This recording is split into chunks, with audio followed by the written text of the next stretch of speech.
नमो नमः। अहम संदीप मिश्रः।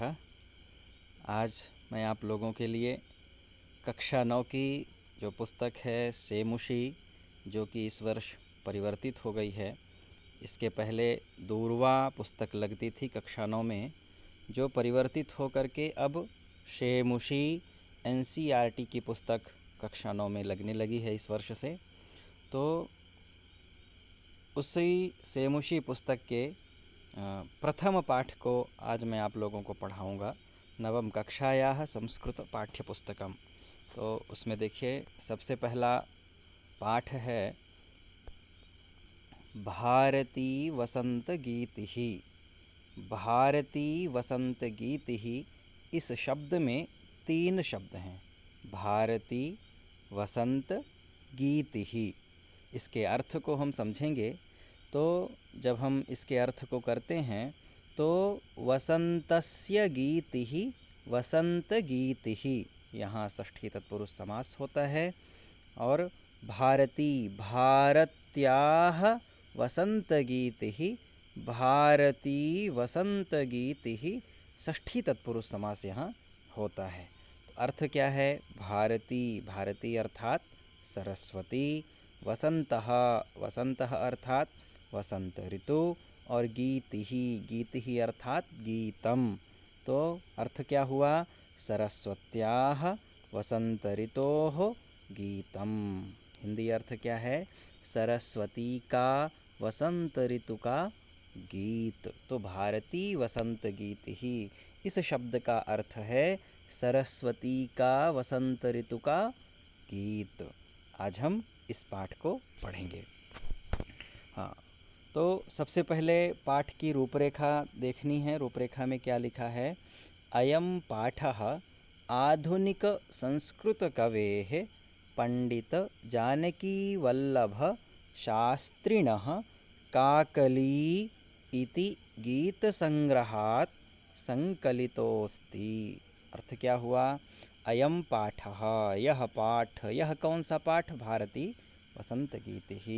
तो यह जो पाठ है आधुनिक संस्कृत कवि, आधुनिक संस्कृत के कवि पंडित जानकीवल्लभ शास्त्री के, शास्त्रिणः शास्त्री के, काकली इति गीत संग्रहात्, काकली इस गीत संग्रह से संकलितोस्ति, संकलित है, संकलित किया गया है।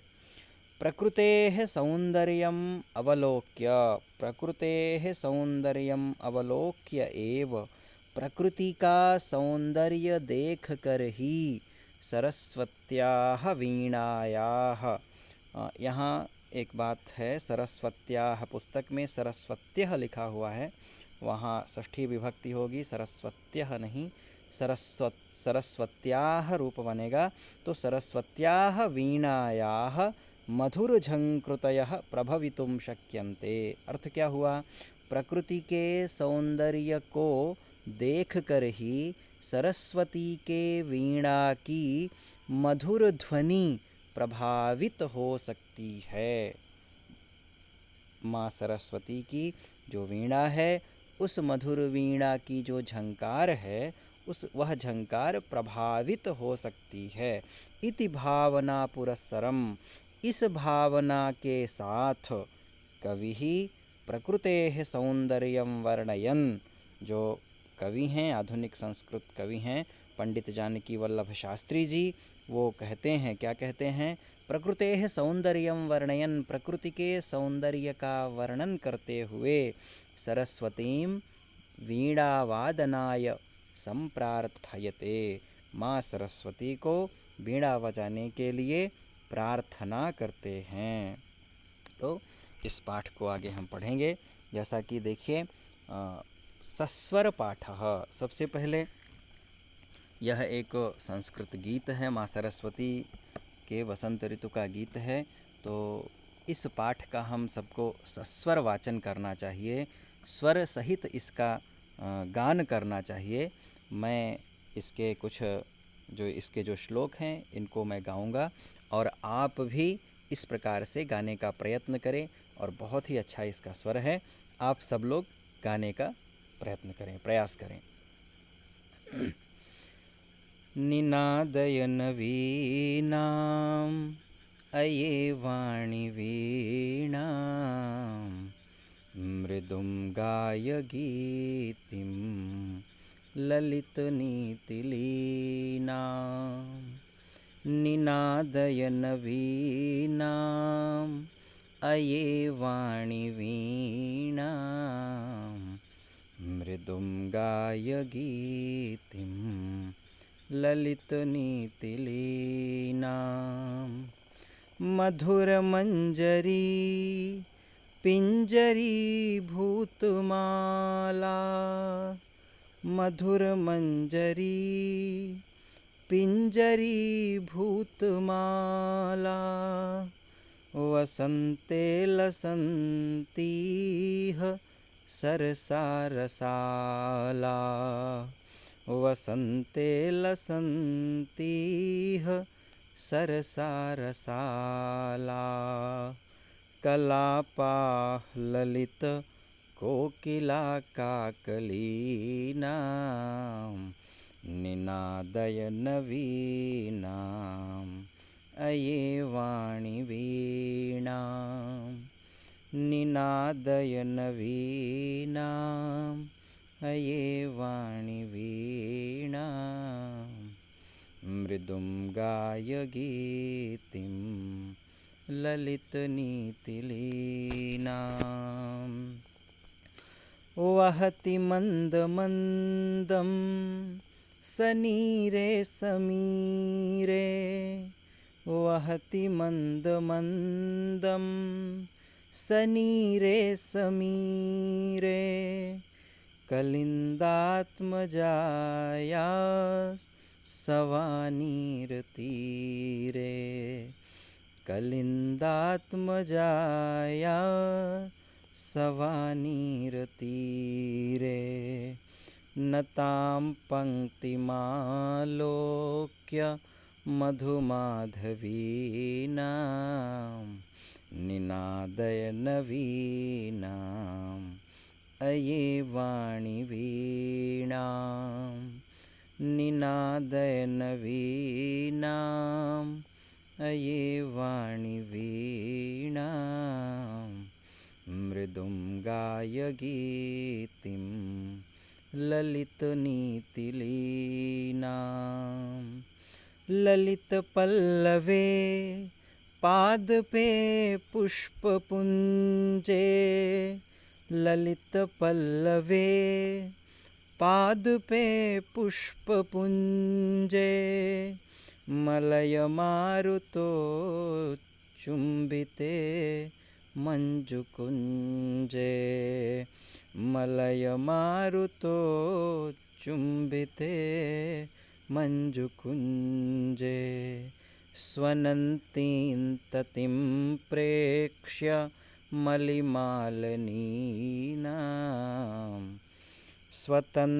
स्वनन्तीं ततिं प्रेक्ष्य मलिनामलीनां निनादयन वीणाम् अये वाणि वीणाम् निनादयन वीणाम् अये वाणि वीणाम् मृदुं गाय गीतिं ललितनीतिलीनाम्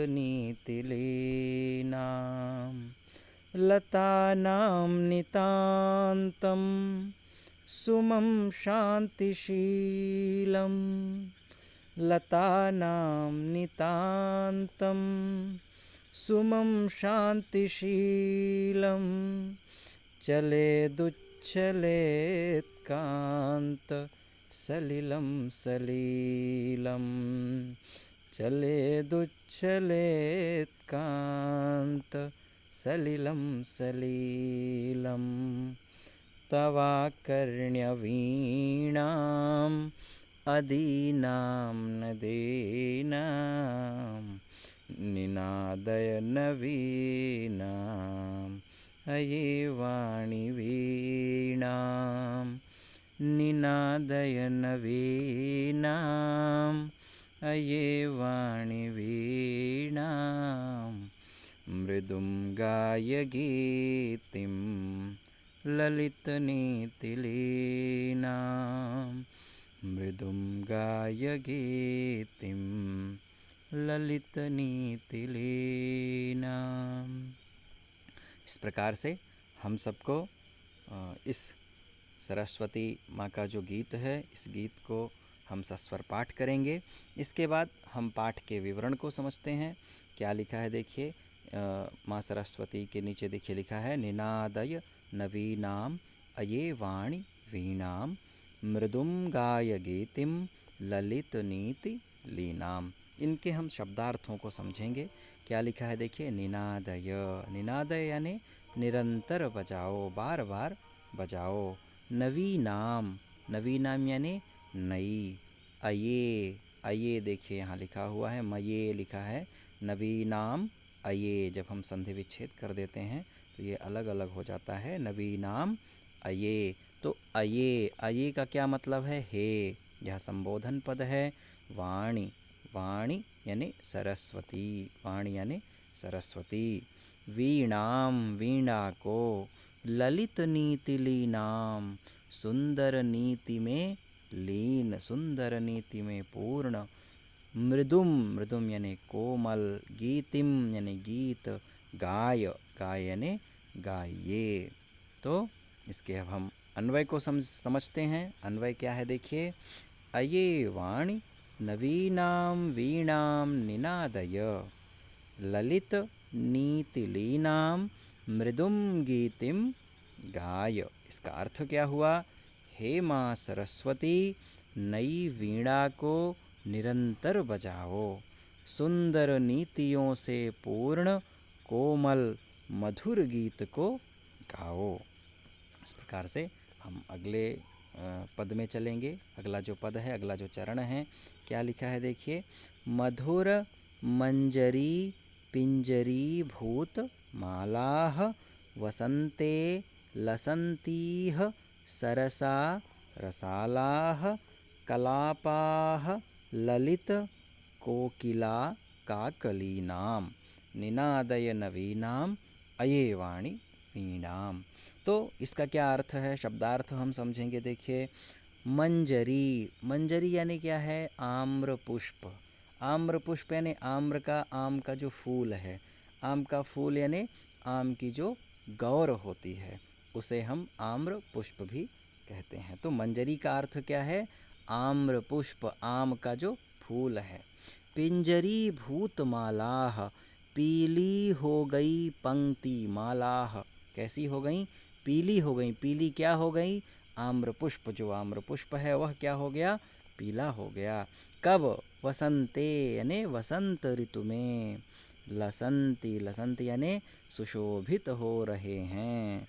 सरसाह, सरसाह यानी रस से पूर्ण, रस से भरा हुआ। रसालाह, रस से भरे हुए। आम्र वृक्ष, रसालाह यानी आम्र वृक्ष। कलापाह, कलापाह यानी समूह। ललित कोकिला काकली नाम, सुंदर कोयल की ध्वनि। ललित कोकिला काकली नाम, सुंदर कोयल की ध्वनि। इसके हम अन्वय को देखेंगे तो हमारा अर्थ और भी स्पष्ट हो जाएगा। अन्वय क्या लिखा हुआ है देखिए, इह वसंते मधुर मंजरी पिंजरी भूतमालाः सरसाः रसालाः लसन्ति। ललित कोकिला काकलीनां कलापाः लसन्ति। क्या अर्थ हुआ? इह वसंते, इस वसंत ऋतु में। मधुर मंजरी पिंजरी भूत मालाः, मधुर मंजरियों से पीली हो गई, मधुर मंजरियों से पीली हो गई। क्या? सरसाः रसालाः, रस से पूर्ण आम के वृक्षों की माला। पंक्ति यानी आम के वृक्षों की जो माला है वह क्या है? लसंती, लसंती यानी सुशोभित हो रही है। तथा ललित यानी सुंदर, मन को हरने वाली, तथा मन को हरने वाली ललित। कोकिला, कोकिला कोयल। काकली नाम, कोयल के। कोकिला कलापाह, ने कोयल के समूह की मधुर ध्वनि, काकली नाम मधुर ध्वनि भी शोभायमान हो रही है। तो इसका हम अर्थ एक बार पढ़ेंगे। इस वसंत ऋतु में मधुर मंजरियों से पीली हो गई रस से पूर्ण आम के वृक्षों की माला सुशोभित हो रही है तथा मन को हरने वाली कोयल के समूह की मधुर ध्वनि भी शोभायमान हो रही है। तो निनादय नवीनाम अये वाणी वीणाम, हे माँ सरस्वती आप वीणा को बजाइए, नई वीणा को निरंतर बजाइए। इस प्रकार से अगले पद को भी हम देखेंगे। अगले पद में क्या है देखिए, वहति मंद मंदम सनीरे समीरे कलिंदात्मजाया जाया सवानीर तीरे। अलग अलग कर देंगे तो कलिंदात्मजाया सवानीर तीरे, इस प्रकार से हो जाएगा। नताम पंक्तिम आलोक्य, नताम पंक्तिम आलोक्य, इसको हम अलग अलग कर देंगे तो पंक्तिम आलोक्य, नताम पंक्तिम आलोक्य मधुमाधवी नाम निनादय नवीनाम अये वाणी वीणाम। तो इसके हम शब्दार्थ को देखेंगे। शब्दार्थ क्या है, वहती, वहती यानी बहती है। कैसे बहती है, मंदम मंदम यानी धीरे धीरे, सनीरे जल के साथ, सनीरे जल से पूर्ण, जल से, सनीरे यानी जल से, जल के सहित, जल से पूर्ण, इस प्रकार से हम इसका सनीरे का अर्थ कर सकते हैं। समीरे, समीरे यानी हवा। कलिंदात्मजायाः, कलिंद आत्मजायाः, इसको भी जब हम अलग अलग करेंगे तो कलिंद आत्मजायाः, कलिंदात्मजायाः, इसका अर्थ हुआ यमुना नदी। कलिंद आत्मजा, कलिंद की पुत्री यमुना नदी। सवानीर तीरे, लताओं से भरा हुआ तट, सवा नीर तीरे, लताओं से भरा हुआ तट। नताम यानी झुकी हुई, पंक्तिम पंक्ति को, आलोक्य, आलोक्य यानी देख कर, मधुमाधवी नाम मधुमालती लता को। इस प्रकार से शब्दार्थ हुआ। शब्दार्थ के बाद अब हम अन्वय को देखेंगे। क्या है देखिए अन्वय, तो कलिंदात्मजायाः सवानीर तीरे सनीरे समीरे मंद मंदम वहति। सति तो मधुमाधवी नाम नताम पंक्तिम आलोक्य वाणी नवीनाम वीणाम निनादय। क्या अर्थ हुआ, कलिंदात्मजायाः यमुना नदी के सवानीर तीरे, वेतस लताओं से घिरे हुए तट पर, सवानीर तीरे तट पर, सनीरे जल बिंदुओं से भरे हुए, सनीरे यानी जल के साथ, समीरे वायु, मंद मंदम मंद मंदम मंद मंद बहने पर, वहती ने बहती है। कैसे, तो क्या कहते हैं, मंद मंद बहने पर, मधुमाधवी नाम नताम पंक्तिम आलोक्य, फूलों से झुकी हुई मधुमाधवी लता को देखकर, पंक्तिम आलोक्य लता को देखकर, हे सरस्वती नवीन वीणा को निरंतर बजाओ। इस प्रकार से इस पद का अर्थ हुआ। क्या अर्थ है, यमुना के वेतस लताओं से घिरे तट पर, जल बिंदुओं से भरे हुए, वायु के मंद मंद बहने पर, फूलों से झुकी हुई मधुमाधवी लता को देखकर, हे सरस्वती नवीन वीणा को निरंतर बजाओ। अगला शब्द है, अगला पद है। अगला पद क्या है देखिए, ललित पल्लवे पादपे पुष्पपुंजे, मलय मारुतो चुंबिते मंजुकुंजे, स्वनंतीं ततिं प्रेक्ष्य मलिनामलीनां निनादय नवीनाम अये वाणी वीणाम। तो इसके हम शब्दार्थ को देखेंगे। शब्दार्थ में क्या है, ललित पल्लवे, ललित पल्लवे यानी सुंदर पत्र से युक्त, सुंदर पत्र से पूर्ण, पादपे पौधे में, पुष्पपुंजे फूलों के समूह में, मलय मारुतो चुंबिते चंदन वृक्ष की सुगंधित हवा के स्पर्श से। मलय यानी चंदन, मारुतः मारुतः यानी वायु, उत चुंबिते यानी स्पर्श से, मारुत यानी हवा के स्पर्श से, मंजुकुंजे लताओं से भरे हुए सुंदर स्थान में, स्वनंतीम शब्द करते हुए, ततिम पंक्ति प्रेक्ष्य देखकर, मलिनाम कृष्ण वर्ण वाले, मलिनाम का अर्थ है कृष्ण वर्ण वाले, अलीनाम भ्रमराणाम, अलीनाम भ्रमराणाम। इस प्रकार से इसके शब्दार्थ हुए। इसके बाद अब हम इसके अन्वय को देखेंगे। अन्वय में क्या लिखा है?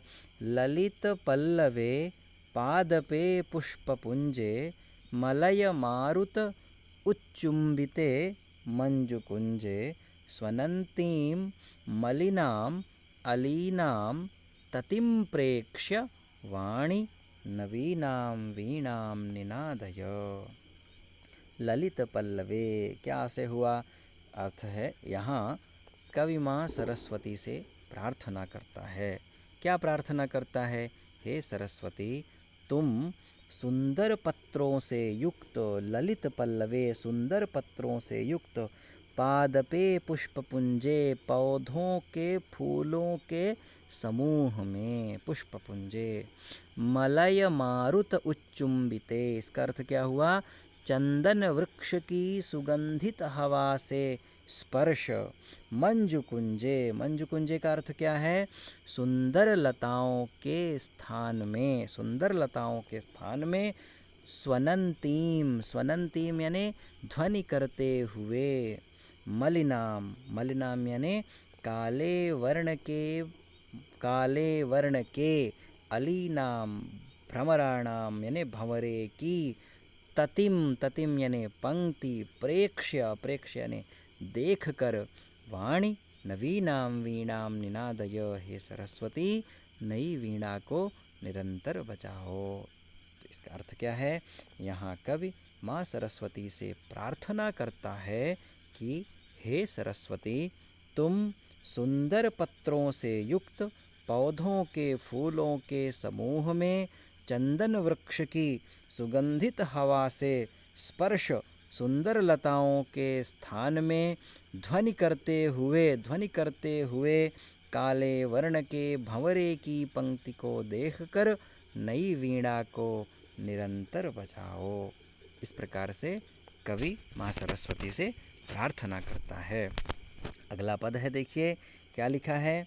लतानां नितान्तं सुमं शांतिशीलं, चलेदुच्छलेत्कान्तसलिलं सलिलं, तवाकर्ण्य वीणाम अदीनाम नदीनाम। इसको हम अलग अलग अगर करते हैं, चलेत उच्छलेत, चलेत उच्छलेत कांत सलिलम सलीलम, अलग अलग करेंगे तो शब्द के अर्थ समझ में आ जाएंगे। शब्दार्थ में देखिए अलग अलग लिखा हुआ है। लता नाम, लता नाम का अर्थ क्या है? लताओं के, नितांतम अत्यंत, सुमम यानी पुष्पम यानी फूल, शांतिशीलम शांति से युक्त, चलेत यानी हिल रहे हैं, उच्छलेत ऊपर की ओर जा रहे हैं। अब ये मैंने यहाँ अर्थ कर दिया है, ऊपर की ओर क्या जा रहे हैं तो अर्थ में आपको स्पष्ट हो जाएगा।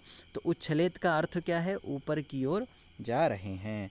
कांत सलिलम सुंदर जल, सलीलम लीला से पूर्ण, क्रीड़ा करता हुआ खेलता हुआ, तब तुम्हारा सरस्वती का, आकर्ण यानी सुनकर, वीणाम वीणा को, अदीनाम ओजमयी, नदीनाम नदियों के। यहाँ शब्दार्थ है। आगे अब हम इसके अन्वय को पढ़ेंगे। अन्वय क्या लिखा है देखिए, तव अदीनाम वीणाम आकर्ण्य, लतानाम नितांतम शांतिशीलम सुमम चलेत, नदीनाम कांतसलिलम सलीलम उच्छलेत। अर्थ क्या है? इस गीत की पंक्ति से कवि माँ सरस्वती से प्रार्थना करता है। क्या प्रार्थना करता है?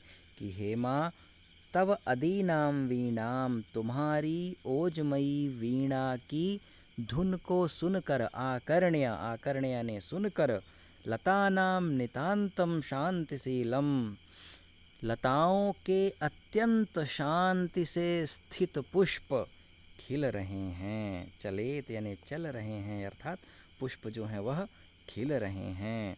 तथा और नदीनाम कांत सलिलम सलीलम उच्छलेत, तथा नदियों का स्वच्छ एवं सुंदर जल ऊपर उठ रहा है। हे माँ सरस्वती, नवीनाम वीणाम निनादय, नई वीणा को निरंतर बजाओ। इस प्रकार से आपके पाठ का विवरण पूर्ण हुआ। इसके बाद मैं आपके लिए इस पाठ के प्रश्नोत्तर के भी वीडियो बनाऊंगा, जो कि आपको बहुत ही जल्द मिलने वाले हैं। आप वीडियो को ज़्यादा से ज़्यादा छात्रों के पास भेजें, वीडियो को लाइक करें, चैनल को सब्सक्राइब करें तथा इस पाठ को अच्छे तरीके से समझें और समझने के बाद ही आप अच्छे से प्रश्नोत्तरों को पूर्ण कर सकते हैं। तब तक के लिए नमस्कार, नमो नमः।